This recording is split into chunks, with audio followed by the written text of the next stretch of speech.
নমস্কার, আমি পরিতোষ ব্যানার্জি, অ্যাস্ট্রোজ্যোতিষ বাস্তুগুরু নিউমোলজিস্ট, কলকাতা থেকে বলছি। আজকে আমি বাস্তুতে পূর্ব দিকের কি ভূমিকা, পূর্ব দিকে কি হওয়া উচিত, কি হওয়া উচিত নয়, এবং হলে কি বাস্তুদোষ লাগু হয় সেই সম্বন্ধে আপনাদেরকে একটু অবগত করাতে চাই। আশা করি আমার এই ইউটিউব চ্যানেলে ভিডিওটা দেখে আপনারা প্রত্যেকেই উপকৃত হবেন। আমি পরিতোষ ব্যানার্জি, অ্যাস্ট্রোজ্যোতিষ বাস্তুগুরু। আমার মোবাইল নাম্বার 9830166956, অ্যানাদার নাম্বার 8013366286। আমার চ্যানেলকে সাবস্ক্রাইব করুন, আপনারা কমেন্ট করুন। এছাড়া যদি কোনো কিছু বাস্তু সংক্রান্ত বিষয় জানতে হয় আমাকে ইনবক্সে মেসেজ করতে পারেন, আমি উত্তর দেব। এছাড়া যে কোনো বাস্তু প্রবলেমের জন্য যদি বাস্তু ভিজিট করতে হয়, আপনার বাড়ি বা অ্যাপার্টমেন্ট বা ফ্যাক্টরি বা অফিস, অবশ্যই বুকিং করুন। আমি যে নাম্বারগুলো বললাম বা আমার স্ক্রোলে যেই নাম্বারগুলো যাচ্ছে আপনাদের কাছে, সেই নাম্বারে অবশ্যই অগ্রিম বুকিং করবেন। তাহলে এবার আমি বিষয়ে ফিরে আসি। আজকে আমি আপনাদের সামনে উপস্থিত করতে চলেছি ইস্ট বা পূর্ব ডাইরেকশানে বাস্তুতে কি হওয়া উচিত, কি হওয়া উচিত না।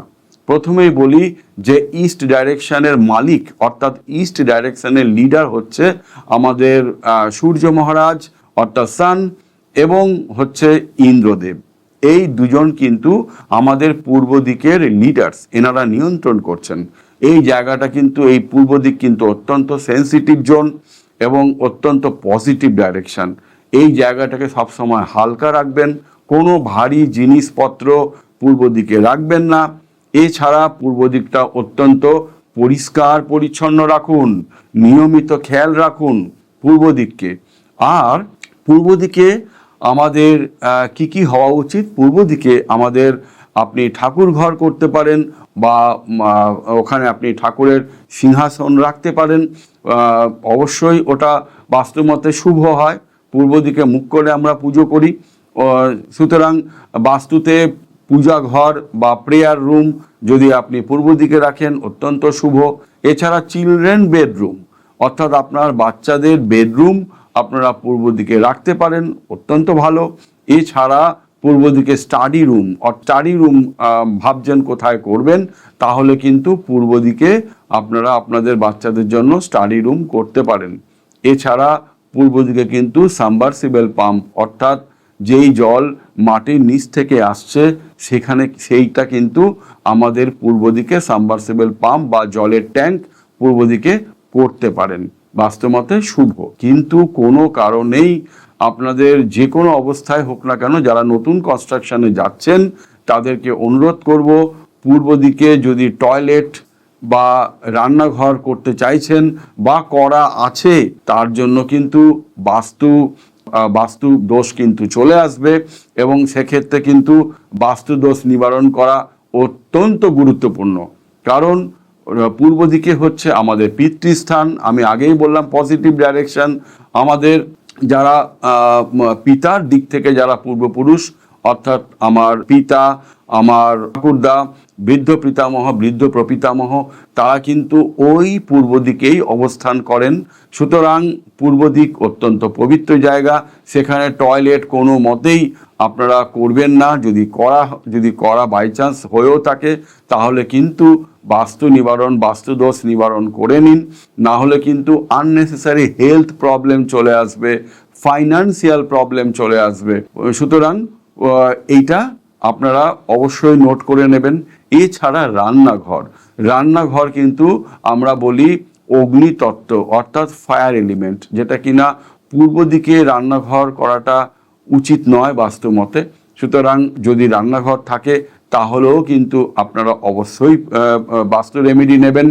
এছাড়া যদি পূর্ব দিকে কেউ ওভারহেড ট্যাঙ্ক রেখে থাকেন বা যদি কোনো সেপটিক ট্যাঙ্ক রেখে থাকেন বা হয়ে গিয়ে থাকে, তারা কিন্তু অবশ্যই রেমেডি নেবেন। যারা নতুন কনস্ট্রাকশন করতে চলেছেন তারা অবশ্যই ইঞ্জিনিয়ার দিয়ে বা সিভিল ইঞ্জিনিয়ার দিয়ে ভালো করে ড্রয়িং করিয়ে অবশ্যই কোনো বাস্তুবিদের মতামত নেবেন। তাহলে বাস্তু মেনে যদি ফান্ডামেন্টাল গাইডলাইন্সগুলো যদি আপনারা মেনে চলেন তাহলে কিন্তু আপনারা অনেকটাই ভালো থাকবেন, হ্যাপিনেস, প্রসপারিটি আপনাদের জীবনে আসবে। কিন্তু বাস্তুর কিছু ফান্ডামেন্টালস গাইডলাইন্স অবশ্যই রাখবেন। যাদের আমি একটু কয়েকটা টিপস দিয়ে দিই, যাদের বাড়িতে ইস্টের প্রবলেম আছে বা ইস্টের যদি কোনো জানলা বা দরজা না থাকে তাহলেও কিন্তু আমাদের বাস্তু প্রবলেম চলে আসে। এছাড়া পূর্ব দিকে যদি আপনার মুখ্য দরজা হয় তাহলে বাস্তুতে শুভ। এবার বলি যে যদি কারো বাড়িতে পূর্ব দিক ব্লক করা আছে, অর্থাৎ পূর্ব দিক পুরোপুরি কভার করা আছে, আপনার কিছু করার নেই, আপনি জানলা ওখানে বার করতে পারবেন না, তাহলে চেষ্টা করুন ছোট একটা ভেন্টিলেশনের ব্যবস্থা করতে। যদি তাও না পারেন, আপনার মুখ্য দরজাও নেই, আপনার উইন্ডোও নেই, তাহলে তাদের ক্ষেত্রে বলছি যে আপনারা পূর্ব দিকে যে ওয়াল সেখানে একটা লাইট, একটা 0 পাওয়ারের হোয়াইট কালার লাইট অথবা ইয়েলো কালারের লাইট ওখানে জ্বালিয়ে রাখুন 24 ঘন্টা। তাহলে কিন্তু আপনার পূর্ব দিক এনার্জাইজ হবে কিছুটা, পুরো তো হবে না, কিছুটা অবশ্যই বাস্তুদোষ নিবারণ হবে। এবং তার সঙ্গে সঙ্গে একটা সূর্য যন্ত্রম ওখানে ঝুলিয়ে দিন। আর সূর্য মহারাজকে প্রত্যেক দিন স্নানের পরে জল নিবেদন করুন, সূর্য মহারাজের প্রণাম করুন, তাহলে অনেকটাই বাস্তুদোষ কেটে যাবে। তবে অবশ্যই আপনারা বাস্তু রেমেডি নিয়ে নেবেন। আজ তাহলে এই পর্যন্তই থাকুক। সবাই ভালো থাকুন, সুস্থ থাকুন। নমস্কার।